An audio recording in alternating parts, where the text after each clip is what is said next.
마태복음 12번째 심령이 가난한 자는 복이 있나니 라는 제목으로 전하는 두 번째 시간입니다. 물을 더 많이 받으려면 그릇이 넓어야 합니다. 더 무거운 물건을 들기 위해서는 근육을 키워야겠죠. 참 간단한 공식입니다. 반박의 여지가 없는 매우 명료한 규범이에요. 그런데 이런 단순하고 선명한 규칙을 받지 않으려고 하는 사람들이 있어요. 기독교인들입니다. 희한하게 기독교인들은 이런 신앙의 단순한 법칙을 부정해요. 우리 안에 은혜가 더 가득하기 위해서는 우리 마음속에 마련된 영적인 그릇이 넓어야 합니다. 반박의 여지가 없어요. 시편 81편 10절 내 입은 넓게 열라 내가 채우리라. 마태복음 7장 7절 구하라 그리하면 주실 것이요 찾으라 그리하면 찾을 것이요 문을 두드리라 그리하면 너에게 열릴 것이니. 성경은 신약과 구약 성경은 하나님의 은혜를 받기 위해서 이 간단한 규칙을 일관되게 말합니다. 은혜의 그릇을 넓혀라. 은혜의 근육을 키워라. 하나님께서 은혜를 주실 것이다. 지난 시간에 말했듯이 하나님께서는 자기 자녀들에게 복 주시기를 기뻐하시는 분이에요. 행복하기 원하신다는 겁니다. 그렇게 그들의 마음에 은혜를 베풀어 주시고 무너지고 실패한 사람들에게는 자비와 긍휼을 베풀어 주시며 인자와 선하심을 그의 평생에 더하시는 분이에요. 이것이 하나님의 성품입니다. 하나님은 자녀들이 불행하게 살기를 원치 않으세요.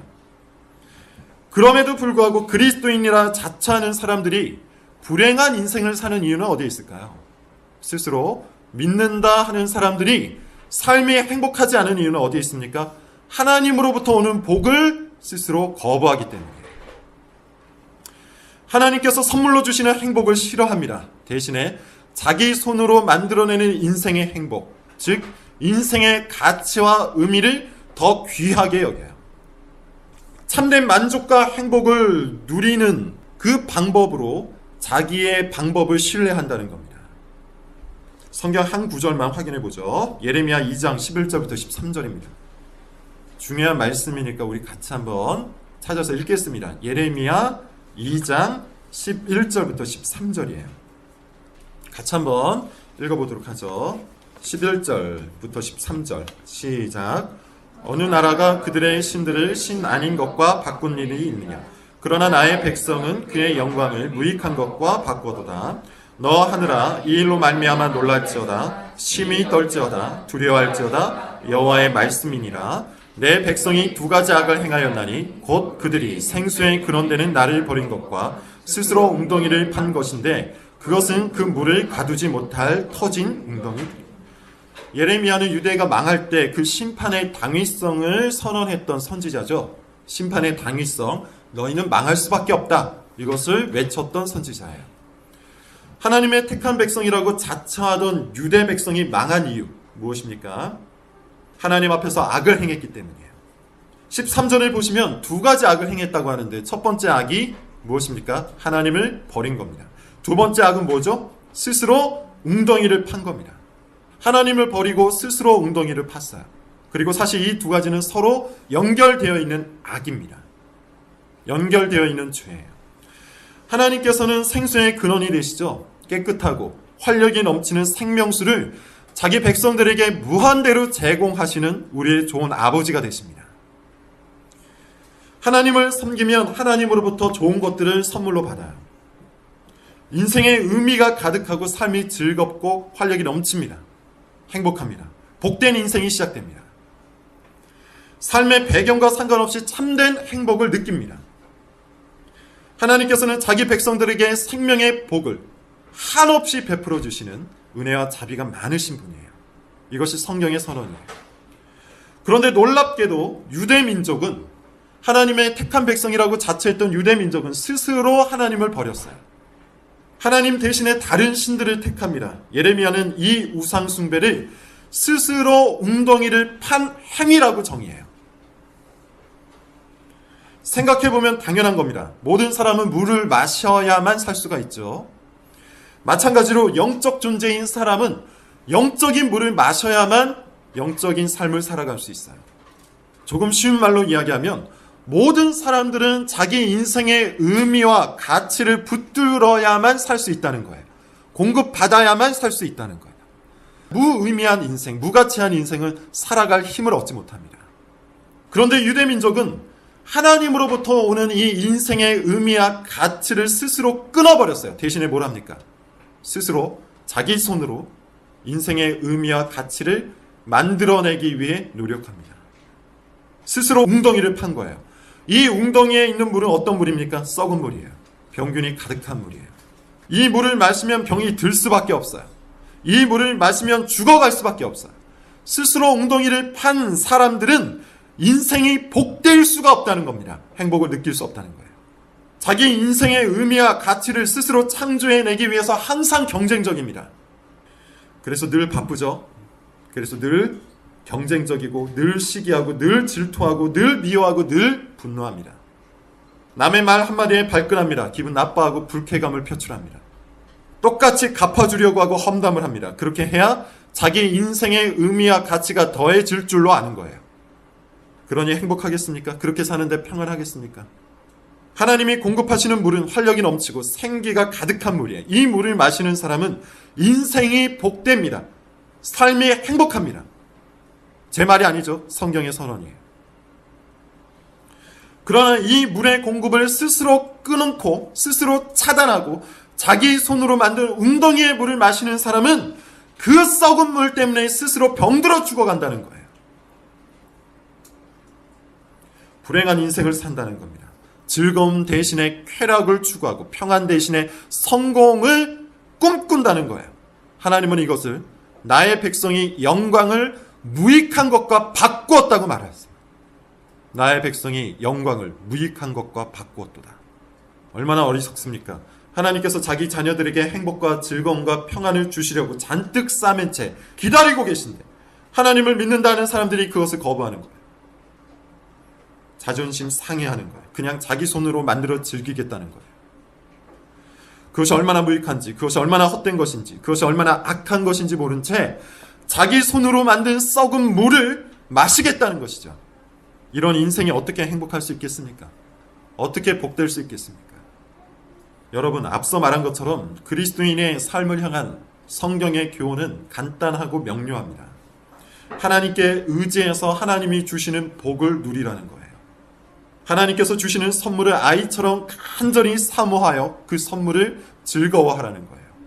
자기 백성들에게 복 주시기를 기뻐하시는 하나님께 은혜와 영광과 즐거움을 간구하고 그 안에서 기뻐 뛰놀라는 거예요. 예수님을 믿는다 하면서 왜 행복은 다른 곳에서 찾습니까? 하나님을 믿는다고 하면서 왜 즐거움은 다른 곳에서 추구합니까? 가장 좋은 것과 가장 즐거운 것이 우리 아버지 되신 하나님께 다 있는데 왜 헛된 웅덩이를 파서 썩은 물을 마시려고 합니까? 자기 손으로 만든 직장 생활은 모래 위에 쌓은 집에 불과합니다. 자기 손으로 만든 가정 생활은 모래 위에 쌓은 집에 불과해요. 홍수가 나고 바람이 불면 순식간에 무너집니다. 인생의 고난이 찾아오고 원치 않은 삶의 역경을 만나면 다 사라진다는 거예요. 자기 자신을 기초로 한 인생이 그렇습니다. 취미생활과 친구관계도 마찬가지예요. 반면에 영원히 흔들리지 아니하시는 하나님께 매달려 있는 사람은 다를 수밖에 없어요. 즐거움의 원천이 하나님께 있기 때문에 삶이 흔들려도 가정과 직장에서 즐거움을 누릴 수 있어요. 복된 인생을 살 수 있어요. 복의 근원이 하나님께 있기 때문에 몇 가지가 잘 안 풀려도 여전히 삶을 행복해 할 수 있어요. 이것이야말로 세상이 알 수 없는 평안이요 세상이 감당할 수 없는 믿음입니다. 그리스도인은 전혀 다른 곳에서 즐거움과 행복을 얻어요. 그런데 중요한 것이 있습니다. 하나님께서 복 주시는 분인 것은 틀림없어요. 그런데 그 복은 우리의 기대와는 전혀 다릅니다. 적어도 외형적으로는 세상 사람들이 볼 때 복이 아닐 수도 있어요. 팔복을 한번 보세요. 어떻게 가난한 사람이 복된 사람입니까? 어떻게 애통하는 사람이 복된 사람일 수 있습니까? 어떻게 핍박을 받는 사람이 행복한 사람일 수 있겠어요? 세상적 관점에서 보면 팔복은 절대 복이 될 수 없어요. 하지만 그리스도인은 어떻다고 했습니까? 이것을 복으로 여길 줄 아는 사람이라고 했어요. 놀랍게도 그리스도인은 가난한 것을 복으로 여깁니다. 애통하는 것을 행복으로 여깁니다. 핍박받는 것을 복으로 여길 줄 알아요. 어떻게 그럴 수 있습니까? 많은 학자들은 산상수훈을 복음의 역설, 하나님 나라의 급진적 교훈, 세상을 전복시키는 교회의 능력이라고 판단해요. 특히 존 스토트라는 IBF를 창설했던 목회자가 있는데 그분은 이것을 기독교적 대항 문화라고 표현합니다. 죄악된 세상을 향한 그리스도인의 저항, 즉 악한 세상 문화를 전복시키는 교회의 문화라는 거예요. 심령이 가난한 자는 복이 있나니 라는 구절을 갖고 이것이 무엇을 말하는지 한번 설명해 보겠습니다. 잘 들어보세요. 세상은 가난함을 절대로 복으로 여기지 않아요. 가난한 사람은 불행한 사람이요, 도움이 필요한 사람이요, 뒤처진 사람으로 여깁니다. 실패한 사람으로 여겨요. 그렇게 세상은 끊임없이 부유함을 추구하는 거예요. 나는 실패한 사람이 되고 싶지 않다. 나는 도움을 받는 사람이 되기 싫다. 그래서 온 힘을 다해서 전 인생을 던져서 가난하지 않으려고 발버둥을 칩니다. 이것이 세상 문화예요. 그러다 보니 어떤 삶을 살 수밖에 없습니까? 세상이 보장하는 성공의 법칙을 따르면서 살 수밖에 없는 거예요. 세상 가치관에 대한 거부를 거부하며 산다는 겁니다. 세상이 보장하는 대로 가난하지 않기 위해서 자기 시간을 직장에 다 쏟아붓습니다. 이것이 세상이 보장하는 성공의 법칙이기 때문이에요. 세상이 보장하는 대로 가난하지 않기 위해서 사람을 이용해 먹습니다. 세상이 보장하는 대로 가난하지 않기 위해서 끝없이 경쟁을 하고 시기를 하고 질투를 하면서 그것이 정당한 것이라고 믿어요. 세상이 보장하는 대로 가난하지 않기 위해 원수는 철저히 짓밟습니다. 이것이 세상 문화입니다. 세상이 보장하는 대로 가난하지 않기 위해 대단한 척, 실력 있는 척, 경건한 척 하면서 대접받기 위해 애를 씁니다. 이 모든 행위는 가난함을 복으로 여기지 않는 세상 가치관을 따르는 행위예요. 반면에 가난함을 복으로 여기는 사람은 어떻게 살까요? 하나님께서 보장하시는 복의 원칙, 행복의 법칙을 신뢰하며 살아가요. 가난을 복으로 여기기 때문에 심령의 가난을 위해서 시간을 우선순위대로 사용합니다. 심령의 가난을 위해서 사람을 이용해 먹지 않고 섬깁니다. 심령의 가난을 위해서 겉옷을 달라는 이에게 속옷까지 내어줍니다. 심령의 가난을 위해서 대접받지 못했다고 불쾌해하지 않고 대접하기 위해 몸부림을 칩니다. 심령의 가난을 복으로 여기는 사람은 이와 같이 삶의 방식이 완전히 달라요. 삶의 내용과 방향이 완전히 달라요. 따라서 심령의 가난을 복으로 여기는 사람은 세상 가치관의 정면으로 충돌하며 살 수밖에 없습니다. 그래서 세상으로부터 받는 핍박도 복으로 여길 수 있는 거예요. 죄로 가득한 세상을 뒤집는 능력이 발생하고 악한 세상 문화를 전복시키는 능력이 생겨나는 겁니다. 이것이 경건의 능력이에요. 존 스토트가 말한 것처럼 기독교적 대학 문화가 이와 같은 방식으로 마련되는 거예요. 결국 오늘날 일어나고 있는 교회의 모든 문제는 그리스도인이라 자처하는 사람들이 복을 복으로 여기지 않기 때문에 일어나는 거예요. 하나님께서 주신 복을 복으로 인정하지 않고 오히려 하나님께서 주신 복을 화로 받기 때문에 일어나는 거예요. 가난한 것은 싫다. 내가 왜 이렇게 살아야 하는가? 도대체 내가 뭐가 모자르다고 해서 이렇게 살아야 하는가? 나는 부유하게 살겠다. 이것은 절대로 복이 될 수 없다. 저주다. 망하는 길이다. 이렇게 오히려 하나님의 복과 정면으로 충돌하는 사람이 있다면 그 사람이 어떻게 그리스도인일 수 있겠습니까? 어떻게 제자일 수 있겠습니까? 여기서 사용된 심령이 가난하다라는 표현에서 가난함이라는 단어는 헬라어로 푸토코스라고 하는데 절대적 가난을 의미합니다. 거지, 빈민 등을 뜻하기도 해요. 다시 말하면 심령이 가난하다 할 때 이 가난은 도움이 없으면 살 수 없는 상태, 살 수 없는 사람을 의미해요. 그런데 그리스도인은 이런 절대적인 빈곤, 도움이 없으면 결코 살아갈 수 없는 삶의 상태, 절대적인 가난의 상태를 복으로 여긴다는 거예요. 도움을 받아야만 하는 상태가 복이라는 겁니다. 어떻게 그럴 수 있을까요? 우리는 도움을 받지 않으려고 그렇게 발버둥을 치면서 사는데 하나님께서는 도움을 받아야 하는 상태를 복이라고 말씀하세요. 어떻게 그럴 수가 있을까요? 우리에게 도움을 주시는 분이 우리를 사랑하시고 우리에게 복을 주시며 우리를 향한 무한한 긍휼을 갖고 계신 하나님 아버지가 되시기 때문이에요. 심령이 가난하면 가난할수록 하나님의 사랑과 복이 더욱 풍성하게 넘쳐납니다. 하나님의 사랑과 복은 세상의 그 어떤 것과 비교가 되지 않는 가장 좋은 선물이에요. 그렇기 때문에 도움을 받아야만 하는 삶의 상태를 복으로 여길 수 있어요. 그리스도인은 도움을 받아야 하는 절대적 빈곤의 상태, 곧 심령의 가난을 복으로 여길 줄 아는 사람이에요. 바울의 고백을 한번 찾아봅시다. 고린도 후서입니다. 12장 9절부터 10절이에요. 고린도 후서 12장 9절부터 10절. 유명한 말씀인데요. 우리 다시 한번 그 말씀을 잘 마음에 새기면서 읽어보겠습니다. 자, 시작. 나에게 이르시기를 내 은혜가 내게 족하도다. 이는 내 능력이 약한 데서 온전하여짐이라 하신지라. 그러므로 도리어 크게 기뻐함으로 나의 여러 약한 것들에 대하여 자랑하리니 이는 그리스도의 능력이 내게 머물게 하려 함이라. 그러므로 내가 그리스도를 위하여 약한 것들과 능력과 궁핍과 박해와 곤고를 기뻐하노니 이는 내가 약한 그때의 가난. 바울은 평생 동안 그를 괴롭혔던 지병이 있었습니다. 간질이라고도 하고 안질이라고도 해요.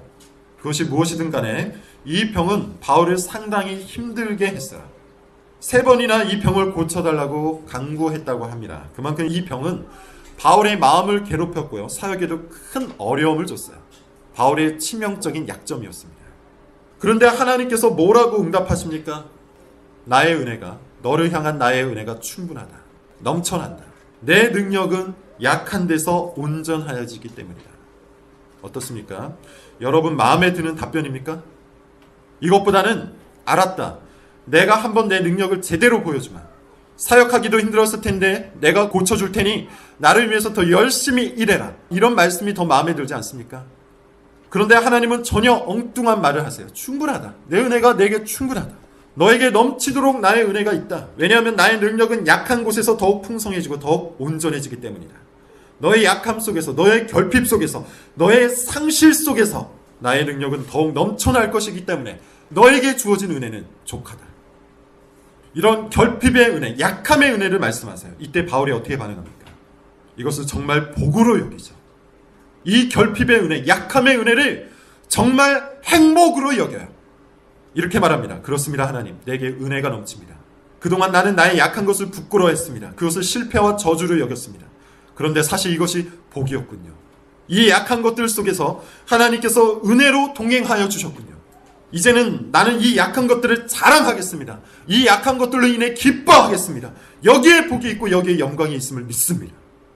이렇게 말해요. 도움을 얻어야 하는 그 상태, 도움을 받아야만 하는 자신의 절대적 빈곤의 상태를 기쁨으로 여긴 겁니다. 복으로 여긴 겁니다. 행복으로 받아들인 겁니다.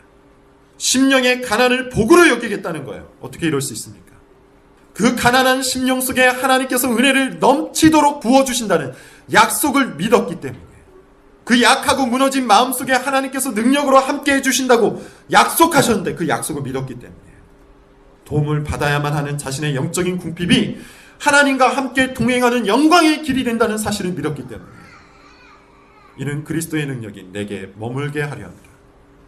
평생 동안 도움을 거부하며 살았지만 결국 도움을 받았던 구약의 인물도 있습니다.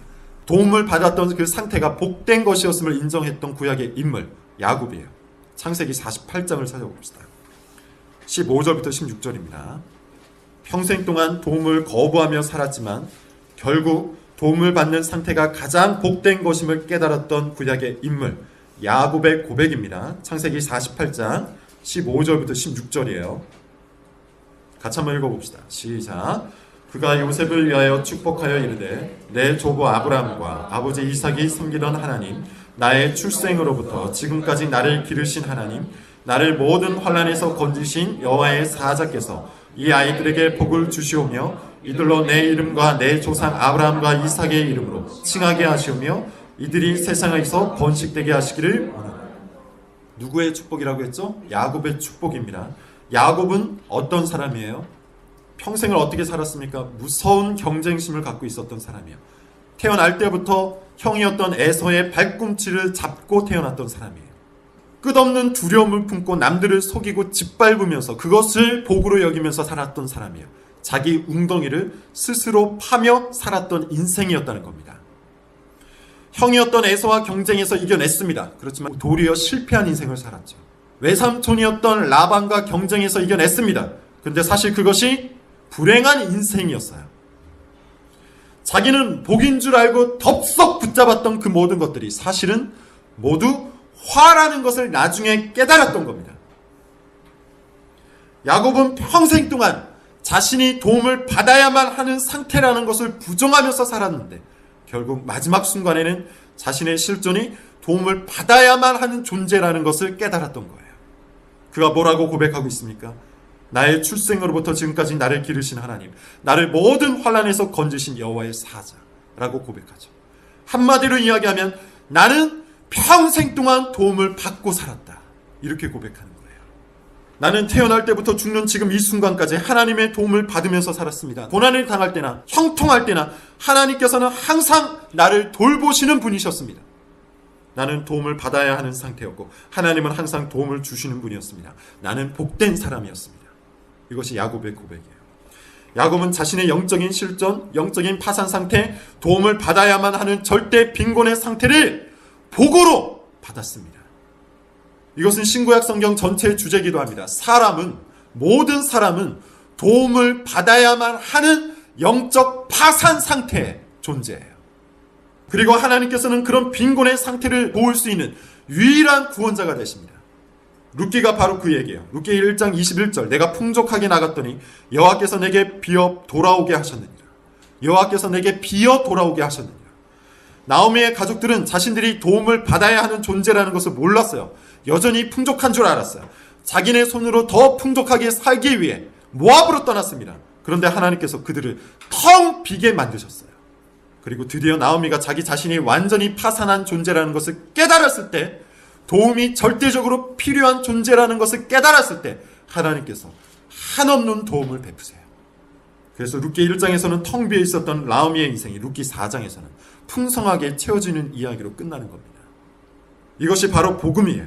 그리고 성경 전체가 전달하고 싶은 메시지예요. 사람은 도움이 절실히 필요한 존재입니다. 그리고 하나님만이 그런 사람을 도우실 수 있는 존재예요. 그럼에도 불구하고 사람은 여전히 하나님의 도움을 거부하고 스스로 웅덩이를 파며 자기가 자기 인생의 구원자가 되려고, 자기 인생의 의미와 가치를 더하려고 어리석은 행보를 계속하고 있어요. 화를 복으로 여기고 저주를 영광으로 여기는 죄인은 불행한 인생을 살 수밖에 없어요. 그런 의미에서 심령의 가난은 그리스도인 됨의 전제인 겁니다. 심령이 가난하지 않은 사람은 결코 그리스도를 붙잡을 수 없습니다. 심령이 가난하지 않은 사람은 결코 하나님의 도우심을 간구하지 않습니다. 그 사람은 천국 시민이 아닙니다. 자, 산상수훈 설교를 들을 때 세 가지를 유의하라고 했습니다. 첫째, 산상수훈은 구원의 조건이 아니라고 했습니다. 심령의 가난을 억지로 만들어낼 수 있는 방법은 없어요. 성령께서 우리 안에 심령의 가난을 선물로 주셔야 합니다. 나오미를 텅 비게 하여 주님께로 돌아오게 하신 것처럼 우리에게도 하나님께서 텅 비게 하시는 역사가 일어나야 합니다. 심령의 가난을 원하신다면 이것을 위해서 간구하시는 것밖에는 다른 방도가 없어요. 물론 간구하는 것 자체가 심령의 가난을 복으로 여기는 행위겠죠. 그 사람은 이미 심령의 가난을 복으로 받은 사람이에요. 이것을 복으로 여기지 않는 사람은 심령의 가난함을 달라는 간구도 하지 않습니다. 여기서 두 번째 유의사항으로 넘어갈 수 있어요. 뭡니까? 산상수훈은 제자와 무리를 나누는 잣대가 된다고 했어요. 따라서 이 말씀을 아프게 들으실 필요가 있습니다. 나는 정말 가난을 복으로 여기는가? 나는 도움을 받아야만 하는 이 상태를 기뻐하는가? 약한 것들, 실패한 것들, 부족한 것들, 결핍된 것들, 형편없는 것들을 정말 자랑할 수 있는가? 자기 마음이 가난함을 지향하고 있는지 아니면 여전히 자기 것으로 꽉 차 있는지 확인해 보세요. 하나님이 보장하시는 복을 사랑하는지, 세상이 보장하는 성공의 법칙을 좋아하는지 확인해 보세요. 거기에 그리스도인 됨이 걸려 있습니다. 세 번째, 산상수훈은 하나님 나라의 점진성과 함께 이해되어야 한다고 했어요. 이 모든 것은 한 번에 완벽하게 이해되고 한 번에 완전하게 받아들여지는 것은 아닙니다. 심령의 가난이 복이라고 여겨지지만 여전히 이 땅에 속한 존재로서, 여전히 죄와 분투하는 성도로서 세상적인 성공을 복으로 여기는 마음도 마음 한편에 있을 수 있어요. 따라서 우리는 심령의 가난을 복으로 여길 수 있도록 지속적으로 우리의 마음을 성장시켜야 돼요. 앞서 말한 것처럼 마음의 그릇을 넓혀야 하고 마음의 근육을 키워야 합니다. 어떻게 그렇게 할 수 있을까요? 방법이 뭘까요? 너무나도 당연하고 너무나도 진부할 수 있지만 가장 중요한 것은 말씀의 공급을 받아야 한다는 겁니다. 좀 전에 말한 것처럼 성경 전체는 결국 이것을 말해요. 사람은 도움을 받아야만 사는 존재다. 하나님은 도움을 주실 수 있는 유일한 분이다. 사람은 완전히 파산한 존재이며 예수 그리스도만이 유일한 중보자가 되신다. 사람은 구원과 생명과 가치에 있어서 절대적인 무능력자이며 하나님만 이 모든 것을 주실 수 있는 분이다. 이것을 창세기부터 요한계시록까지 지속하여 말하고 있어요. 따라서 우리가 하나님의 말씀을 제대로 공급받으면 우리 마음은 계속해서 가난해질 겁니다. 하나님의 말씀을 제대로 공급받으면 우리 마음속에 있는 가난의 그릇이 넓어지고 가난의 근육이 더욱더 키워질 거예요. 자기 손으로 판 웅덩이는 혐오하게 될 겁니다. 오직 하나님의 도우심만을 갈망하는 상하고 통해하는 심령에 붙들며 살아갈 수 있게 된다는 거예요. 말씀의 정당한 공급, 여기에는 규칙적인 성경 읽기가 포함됩니다. 그리고 제대로 된 성경 공부가 포함됩니다. 그리고 공예배, 설교, 말씀이 해당돼요. 성경을 규칙적으로 읽지 않는 사람은 가난한 마음이 점점 자기 것으로 가득하게 되어서 하나님을 대적하는 교만한 마음으로 꽉 차게 되어 있어요. 성경 공부를 하지 않는 사람은 상하고 통해하는 마음을 잃어버리고 정죄하고 판단하는 마음을 얻게 됩니다. 설교를 경시하는 사람은 하나님의 복을 복으로 여기지 않게 돼요. 화로 여기게 돼요. 하나님의 말씀이 우리를 더욱 가난하게 만든다는 거 잊지 마십시오. 가난한 사람이 말씀을 읽고 말씀을 읽는 사람이 가난하게 됩니다. 한 가지만 더 적용해 보겠습니다. 심령의 가난함은 물론 개인적으로 먼저 적용되어야 하지만 반드시 교회 안에서 이루어져야 하는 말씀이에요. 심령이 가난한 자는 천국에 들어갈 것인데, 그렇다면 심령이 가난한 사람들이 모여있는 이 교회는 작은 천국을 보여줘야 마땅한 겁니다. 우리가 마지막에 들어갈 천국은 모두 심령이 가난한 사람들이 모여있기 때문이에요. 그렇다면 심령이 가난한 자들이 모인 교회, 작은 천국의 모형이 되어 있는 교회는 어떤 모습이어야 할까요? 탐욕적이고 시기하고 질투하고 험담하고 정당한 대접을 해주지 않는다고 분노하고 자기와 맞는 사람끼리 당파를 만들고 신앙이 약한 사람을 무시하고 사회적으로 성공한 사람을 인정해주는 교회가 심령이 가난한 사람들이 모인 교회일까요? 가난함을 복으로 여기지 않는 사람은 교회 안에서도 교만하게 굽니다. 오히려 교회 안에서 더욱 교만하게 굽니다. 봉사 좀 한다고 대접받으려고 합니다. 사회에서 성공 좀 했다고 우쭐거립니다. 재능 좀 있다고 다른 사람들을 무시합니다. 그 사람은 심령이 가난한 사람이 아니에요. 옆에 있는 형제와 자매를 자기 자신을 위한 도구로 이용하고 있는 사람이 있다면, 인정을 받고 대접을 받고 영광을 받으려는 목표로 성도를 이용하는 사람이 있다면 그 사람은 심령이 가난한 사람이 아니에요.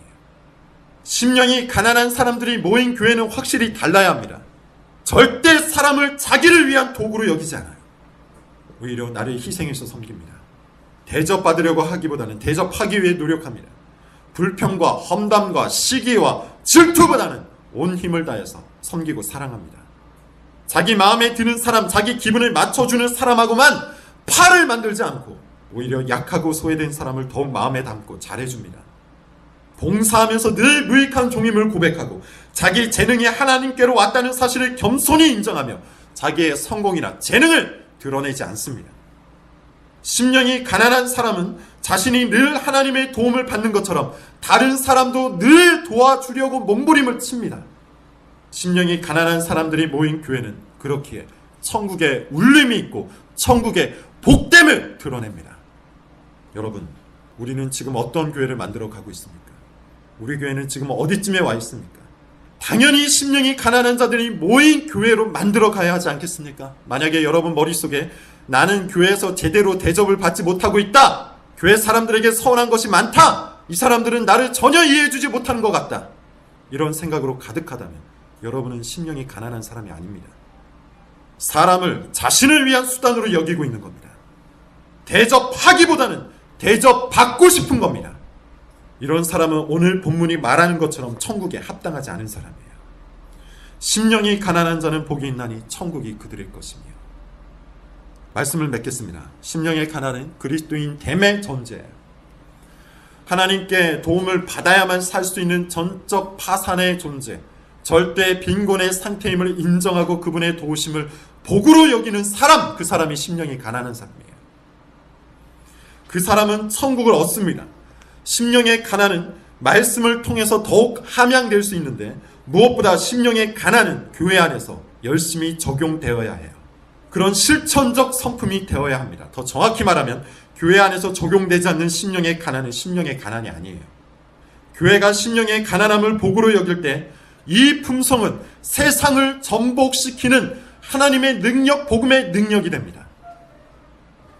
기독교적 대학 문화가 교회로부터 저절로 마련된다는 거예요. 심령의 가난을 복으로 여기는 사람들, 심령의 가난을 복으로 여기고 열심히 가다듬고 교회 안에 적용하는 사람들, 그런 사람들이 우리 담장너머 교회 성도들이 되기를 원합니다. 기도하겠습니다.